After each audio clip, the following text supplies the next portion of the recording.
कई औरतें ख़वातीन ऐसी होती हैं जिनके बच्चे पैदा हो जाते हैं और उनको जो है वो दूध नहीं उतरता। 4-5 औरतों का दूध जो है वो बच्चा पिएगा वो तो बीमार हो जाएगा। आप एक इंसानी दूध को, एक माँ के दूध को जो है वो सेफ कौन से प्रोस्पेक्टिस पे कर सकते हैं? बच्चे को जितना दूध चाहिए वो पीता है और उसके बाद खत्म हो जाता है। इसको आप जो है वो इस तरीके से डब्बों में पैक करके जो है वो सेल परचेज का काम नहीं कर सकते।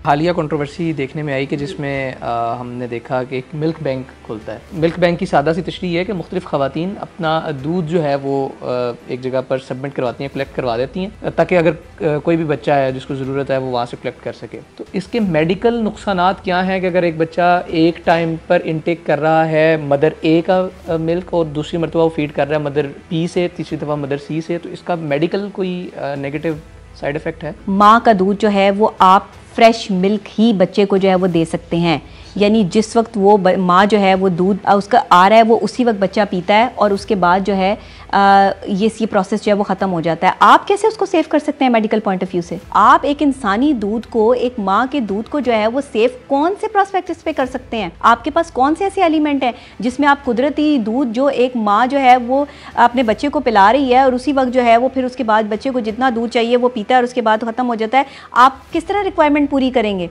इस तरह के जो है वो 4-5 औरतों का जो है वो दूध जो है वो बच्चा पिएगा तो वो बच्चा क्या डेवलपमेंट होगी उसकी, और क्या वो तो बीमार हो जाएगा। उसका जो है वो अंदर का जो इम्यूनिटी सिस्टम है वो उस तरीके से काम नहीं करेगा। मैंने आपको बताया कि जो फ्रेश चीज़ खाने का या पीने का मामला है और ख़ास तौर पे मदर मिल्क है वो फ्रेश ही दिया जाता है। वो कुदरती तौर पे अल्लाह की रज़ा से जो है वो माँ के अंदर जो है वो डेवलपमेंट होती है और वो बच्चे को जो है वो दूध पिला रही होती है। माँ के दूध से बेहतरीन ग़िज़ा दुनिया में कोई नहीं है। कई औरतें, ख़वातीन ऐसी होती हैं जिनके बच्चे पैदा हो जाते हैं और उनको जो है वो दूध नहीं उतरता, ऐसे भी ख़वातीन होती हैं। तो उसके बाद जो है वो रज़ाई माँ के हवाले से जो इस्लाम ने जो कॉन्सेप्ट दिया कि जो है वो रज़ाई माँ जो है वो उनको दूध पिला सकती है, लेकिन वो एक औरत एक बच्चे को दूध पिला सकती है।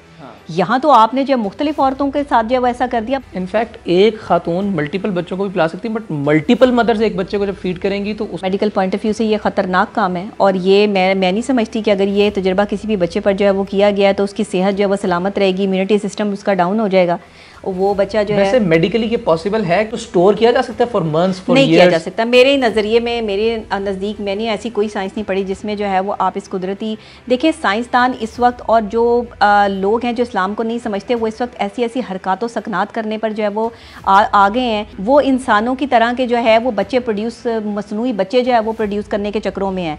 मतलब हर वो काम यहाँ पर जो है वो करने के चक्रों में है जो अल्लाह ताला जो है अल्लाह ताला ने किया। नाउज़ुबिल्लाह अस्तगफिरुल्लाह, उस लेवल पर जो है वो लोग आ गए हैं यहाँ पे। सबसे पहले तो मैं इसको कंडेम करती हूँ, इसकी पुरजोर मजम्मत करती हूँ। इस तरह की जो गलत हरकत है ये पाकिस्तान में होनी नहीं चाहिए थी। इस्लाम में कहीं जो है वो इसका जिक्र नहीं है। कुदरती चीज़ को आप इस तरह सेफ नहीं कर सकते। ये कुदरती तौर पे माँ का दूध जो है वो माँ के अंदर जो है वो मौजूद होता है। इसको आप जो है वो इस तरीके से डब्बों में पैक करके जो है वो सेल परचेज़ का काम नहीं कर सकते।